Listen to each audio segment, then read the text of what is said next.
You're not a pushover, but you're a push-bover. And action.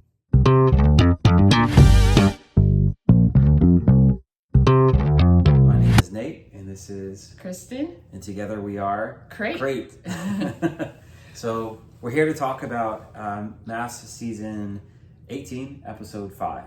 A lot's happened here.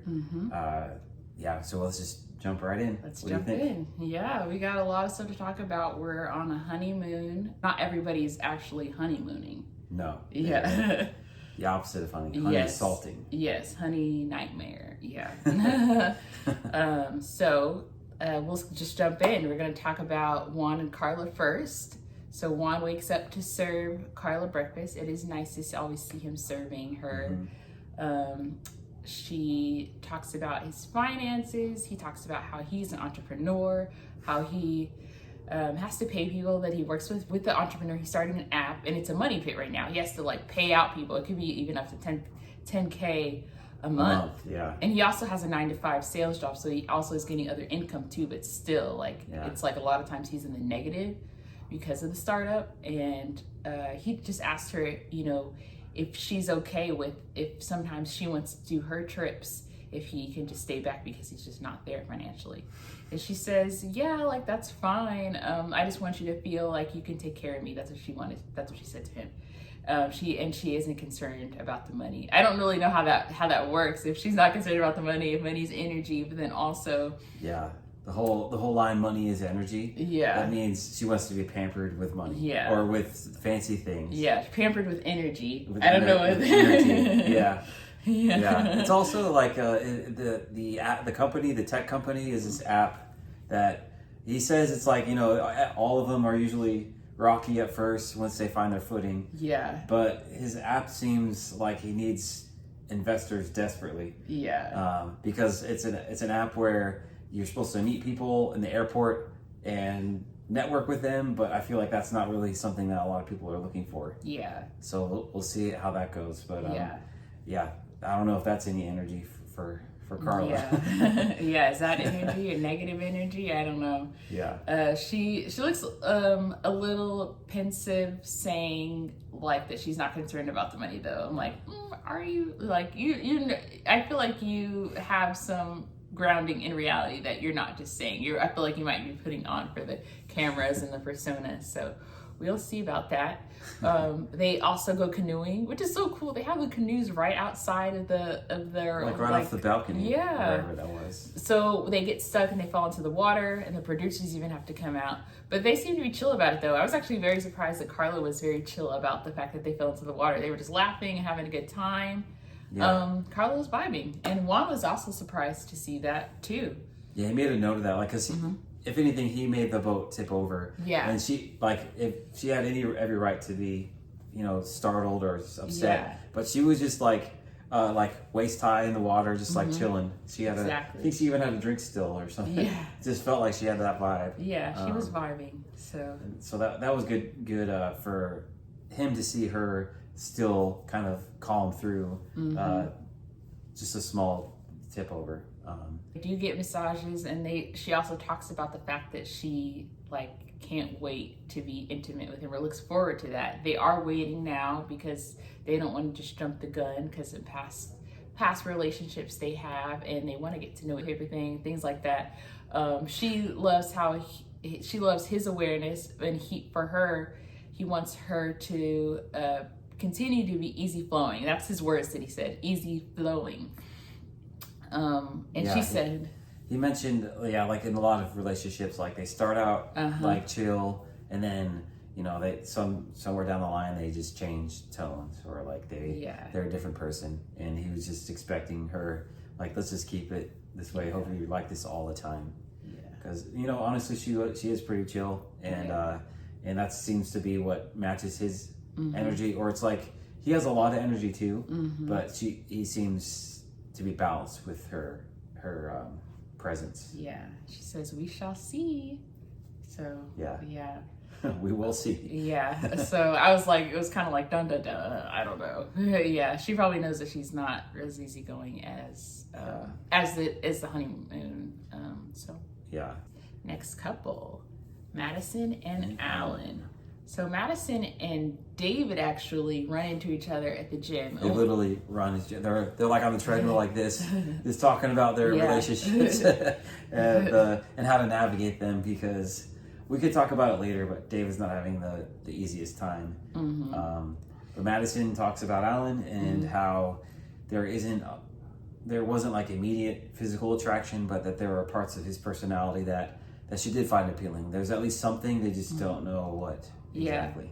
And she goes back and talks to Alan after she gets back to the gym, or from the gym with David, and she talks about she was giving David advice and telling him not to walk on eggshells with Michelle, and then that kind of opens up the box for them to talk about their relationship, like if that's happening in their relationship, the walking on eggshells. And Alan asks if he needs to be more assertive, and she's like, "You're not a pushover, but you're a push-bover." Like she just dances. I mean, she basically calls him that. Yeah, it's a different synonym. Yeah, the same word.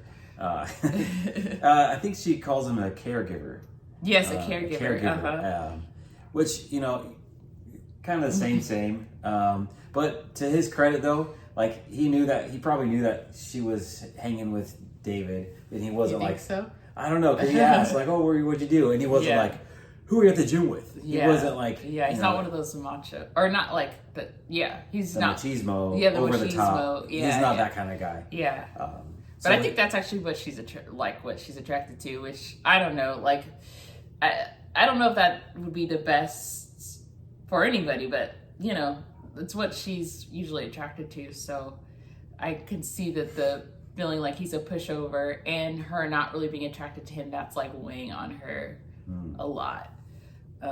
And yeah, Alan could feel it too, and he's talking to the guys, and of course Madison brings it up with the girls. They also do paddle boating, and she makes fun of his non-matching outfits, and his outfits are out there, like those pink broccoli boxers. I still can't get over the fact that he thought that was gonna be attractive or funny, like it's on a wedding night. Absolutely not. Yeah. And she makes fun of his non-matching outfits. He's wearing these green glasses when they go paddle boating, and these umbrella shorts. It is out there. It is eclectic. But let me tell you the story about the story he told. The couple in the story. It just goes on and on, kind of like this. Like he goes on and on.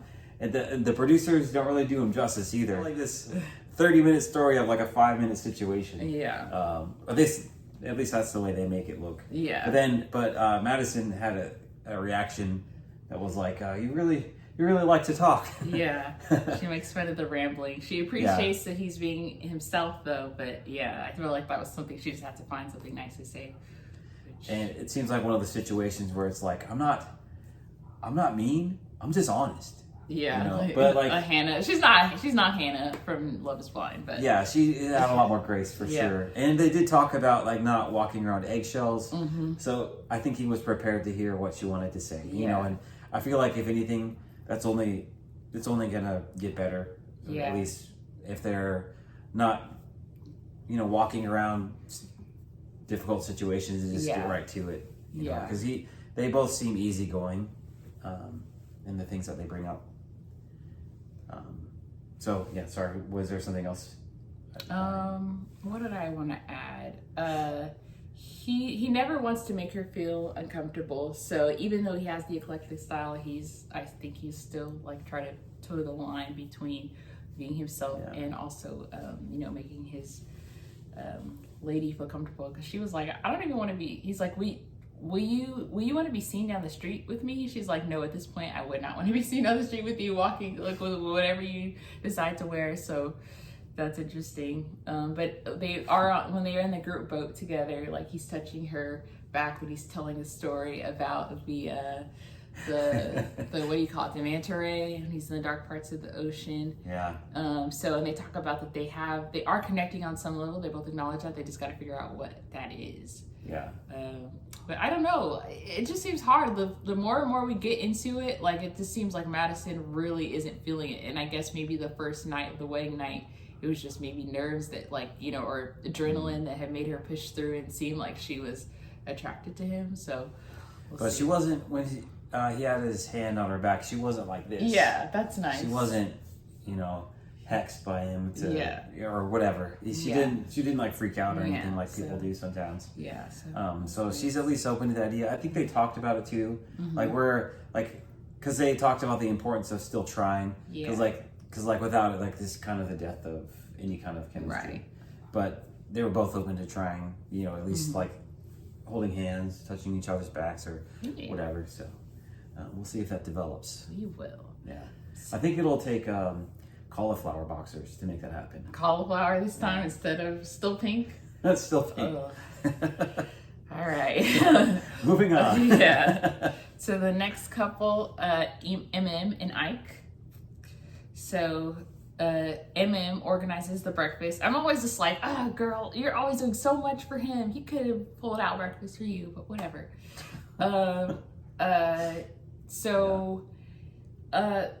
He talks about how he thought most women were out of his league in high school, and he bounced around from ATL to Houston. He also talked about how when he was his dad kicked him out of the house, and all these things from his past motivated him to do education and teaching, and he wants his own kids or other kids that he teaches to have a way out and have more financial prosperity or a way out of the hood. So it's nice to see that backside, but also sometimes I'm just like, is he just putting on? Because sometimes it feels very much that. And Mim also talks about how she had to hold on to her emotion growing up, parents never really saying I love you, and that exacerbated when her dad passed. They did get a moment, or her and her dad did get a moment to say I love you before he passed. And Ike encourages her to let her guard down, but I'm just like, yes, I mean, you could do that for relationships, but keep it up for him. Keep the guard up for him. Yeah. At least like this, so you can still see what's going on. Yeah. Because he's really putting the blind, he's really putting the wool over her eyes, and I feel like I don't know, it's just something's up with the way his body language is okay. He's not really repulsed or anything like that, but I feel like his energy, he's even keel, Mr. Cool. Yeah. But it seems intentional, he's trying to play a game. Yeah. Of putting his best foot forward. Of course you should do that, but I feel like also I feel like he's not attracted to her at some level. Yeah. Later when he's talking with the boys, he talks about he calls her.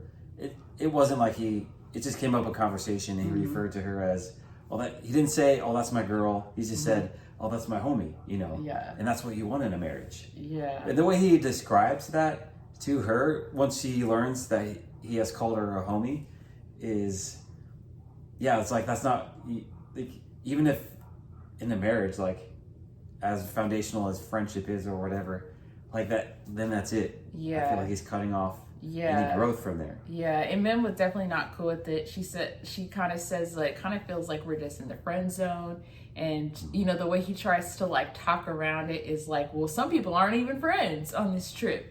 So that's the baseline. That's I guess it's good to have a friendship as a foundation, but that's the bar, just feeling like the homie. So it just doesn't make sense. But I guess it's just hard too, because sometimes in Mim's mannerisms give off homie sometimes. It's a little stiff. Yeah, it was stiff. It was this. You call me the homie? The homie? The homie?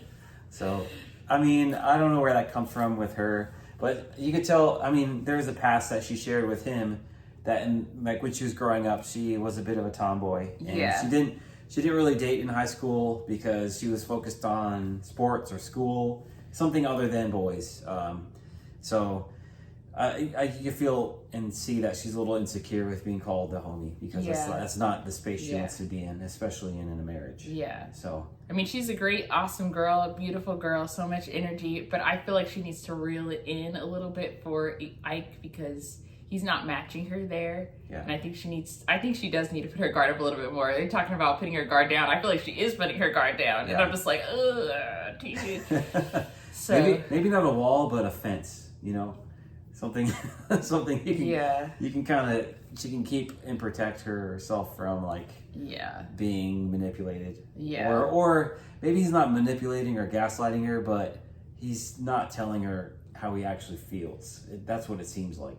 Yeah. So we'll see. I hope that she takes a more cool, calm, and collected kind of way approach to him, and because it's hard to. Sometimes it's a little hard to watch. Yeah, because the chemistry is one directional from her to him. She says they only do pecs. They're not doing any make out sessions, and not that really anybody's doing any of that, but it just sucks because it's like I know that she's really attracted to him, and like he's not. She's always at 100. He's always at 10. So.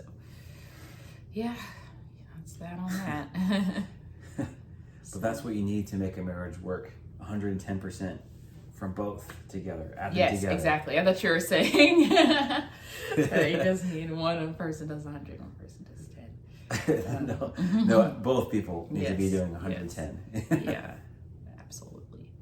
Okay, next. So, lots of details here with Michelle and David. Yeah. The fireworks are flying here. They are. Not chemistry wise, but like TNT. Someone is smoking a cigarette in a firework factory, and it's a disaster. Yes.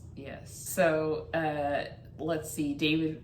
We did talk about how David and Madison met at the gym, and David says that he's having a hard time. He's even been engaged before and hasn't told Michelle that. He actually told Madison that before Michelle. And so, but Madison gives him advice to be a little bit more tough on her. Like, I think she wants him to like push back and stuff. So, so I don't know whether it's these women like wanting like these machismo, like men, like it's toxic, and that's a whole nother conversation. Yeah. But what's more than that is like, first, anytime that he does like stand his ground, she gets like, oh, why are you talking to me like this? Yeah. And she gets all defensive. Yeah. But also, he's not an unmasculine He's guy. not. He's very masculine. Like, he's very traditionally what you would think is masculine. So, it is weird. We've seen him be called the great value Jason Momoa. There's just like, he's not an unmasculine guy. Yeah. It's just, she was so put off, at least this was her excuse, by the idea that he lives in an apartment with his house under his parents. But it has its own kitchen and everything like that. Granted, I know in American culture where that's not always the best situation, because it's like, what? Like, do you need to be taken care of? What's going on here? But he's even stressed it like 1,000 times, like, I choose to live with my parents. They live with me. That's how he makes it sound. they don't live with him, but I think, but I also feel like she kind of is like a little bit kind of getting over this part about the living at home. I mean, at least for now, because she talks on the phone with her sister, and then she's like, girl, you just gotta like let it go. She knows that she feels herself being a brat, so I'm glad that she acknowledged that. At least there's some self-awareness there, but then we don't have that self-awareness for long because David comes back. He's talking to her about questions. He just wants to know some questions like about her last relationship. She talks about how her last relationship, that was 6 years ago, that was for 3 years, just fizzled out. And then he tells her that he got a tattoo by his ex, and she freaks out again because it's like, that just sounds. I wouldn't do that. Yeah, I wouldn't make that choice. Yeah, like I would never. I think she feels like for him, like that's impulsive, and she wants that stability. So I could see that, but it's the fact that she's just like, no, like that's crazy. Yeah. And it's like, ding, ding, ding, new thing to harp on David about. Like, she's always gonna find something. So I think I found a secret to how their relationship is going is, if there's talking heads from any single person within the couple about the other person to the camera, like that's not that they're not saying to them personally. Yeah. I feel like that's problematic. Yeah. Like they're not. Like she said it multiple times. Like, I wouldn't do it like this or that. But like she's not talking to him, and she also has the nerve to say it's like one directional. Like she's, I don't know. It just doesn't seem to be. Crazy. She's not being fair. Yeah. For sure. and Michelle gets frustrated because she thinks that this whole thing is fake because David wants to, have some positivity in their relationship. Oh, it's a fantasy land. Yeah, you're living in fantasy land. It's like, it looks like you're having a good time, but I'm not. Yeah. I'm just not. Yeah, this isn't fun for me. This isn't fun for me. And then, you just see he's trying. Yeah. So so they're like, she needs space. Then he asked if she wants to take a walk, and like she says that she's gonna take a walk or chill by the pool. She's mad that like he's not mad, basically. Like it's just like you can't expect somebody to match you. I don't know what your goal is here. They meet up after he wants to know her expectations. She said she wanted somebody to teach her things, and she's not getting that. And it was focused on success. Yeah, and she doesn't want him to check up on her. I think it's a normal thing to do, to check up on somebody, especially, But it wasn't even like he was like blasting her via text 18 times in an hour. He was being inclusive, like, I know we're not in a good space. I'm gonna go by the pool. I would love for you to join me. Yeah. And then on his way out, I was like, okay, just a reminder, I'll be here. Like, you can join me. I want you to know that I want you here. Yeah. Like, that was good communication. Like, yeah. I don't know why she's upset about that. Yeah. So I think she's always going to find something to antagonize him about. And when they finally do go back and meet up, she's like talking about, like, she doesn't want him to check up on her. And that she, like, in the middle of him talking, she passively aggressively, she's like, you're interrupting me again.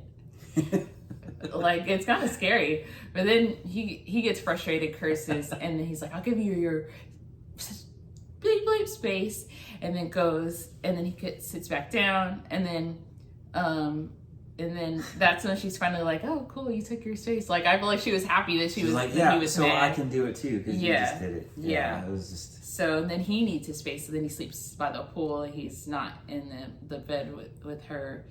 And then when they go on that boat trip, she just wants to keep it light, like, and so it's just like, okay. So then they walk. So then they don't really spend time together, and then she's sitting there with the producer, and she's like, I just don't want to try. I'm always the bad guy. Yeah, I'm like, girl, you put yourself there. You put yourself there, girl. So yeah. I think she wasn't ready to be on the show. Yeah, I'm honestly over I'm over this couple because she really doesn't want to be here. So very one-sided. And honestly, it would be better for David if she just like put her foot down and told him like, I can't see this going anywhere because X, Y, Z, which are all X, Y, and Z are all bad reasons to not want to try to explore a relationship with someone. Yeah. Which are three simple things. He lives with his parents, or his parents live with him, whatever the situation is. His idea of success is different than hers. Which is like, what even does that mean? And also like the third thing, I feel like she's fill in the blank. It could be anything. Anything he does. Breathes wrong. Yeah. He's a nose breather. Yeah. Next minute he's a mouth breather. Yeah. Like, people gotta breathe. He's gotta breathe. Yeah. Okay. The last couple we're gonna do is Camille and Thomas. Our favorite couple still. Right? Yes. Okay. Right? Just kidding. Right? Yeah. Just kidding. Yeah, we're definitely rooting for them. I am, because, well, Thomas just has such a sad story. You just want to root for him. Yeah, like he was in his mid-30s when he learned via Facebook from his own biological mother his adopted mother that he was adopted in his mid-30s. Yeah. Like, I was like, what? Yeah. Like, what? Like, that's crazy for real. Like, yeah. And he couldn't hear it from his dad because his dad had... No, he confronted his dad about it. Yeah, and then he did say yes. And then a couple months after that, he died. So I was just like, that's wild. This man has had a crazy life. So they also go kayaking and stuff like that. And they talk about the traditional roles versus taking the lead.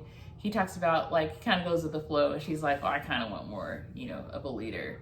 So I don't really know how, we'll see how that goes and works out.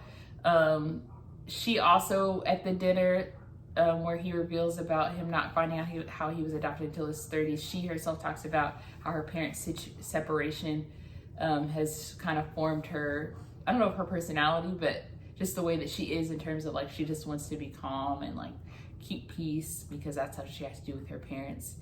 And they also are happy that to feel vulnerable with each other and know that that's like a key to a thriving relationship. Also with the girls that she meets up with, she talks about that they had like a cute little beach kiss, and they go back into the flashback. It's a little awkward, but like it's still cute. Like I still love how they're still, you know, I feel like trying. Without the cameras, it wouldn't have been awkward. Yeah, you know, they would have been fine and authentic and genuine. Yeah, and it definitely was. It was awkward because it was genuine. Like, they're trying to be genuine. In front of a camera. Yeah, like they're trying. So like that's cute. And you know, when you're in a relationship, it is awkward sometimes.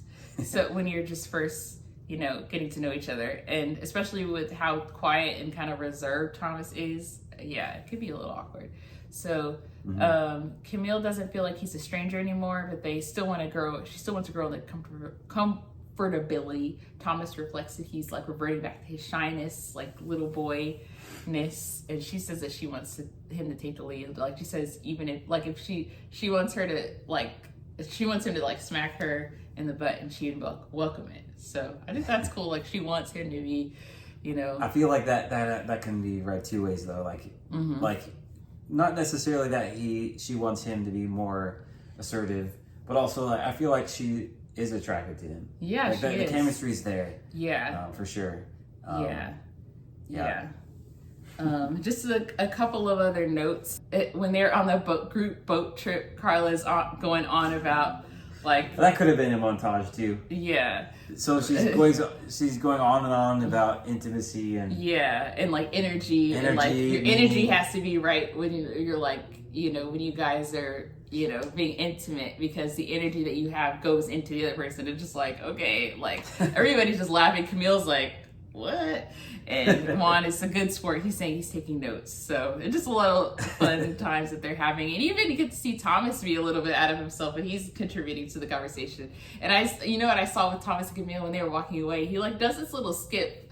And I was like, oh, that's cool. Like he's happy. Yeah, he seems really happy. So that makes me happy that they're happy. And then I just hope that, I do see like in previews, like talking about like how she wants, like she's like the swagger factor is missing.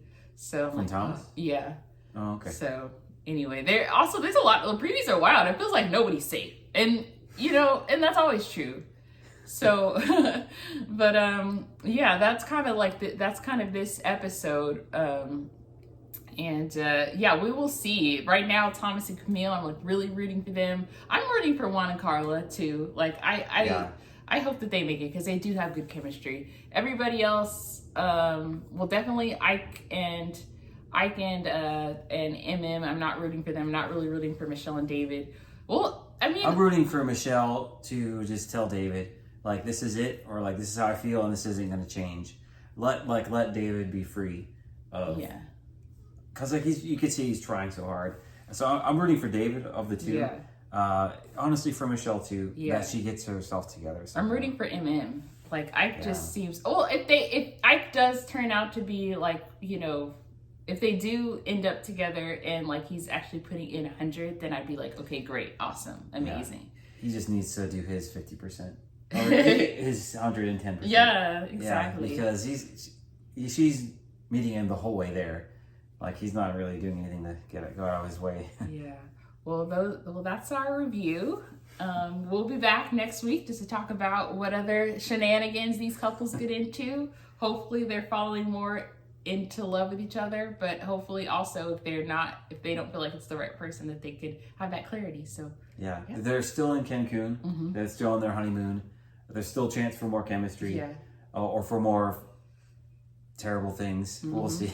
We'll see. Yeah. All right. Until next time. Signing out.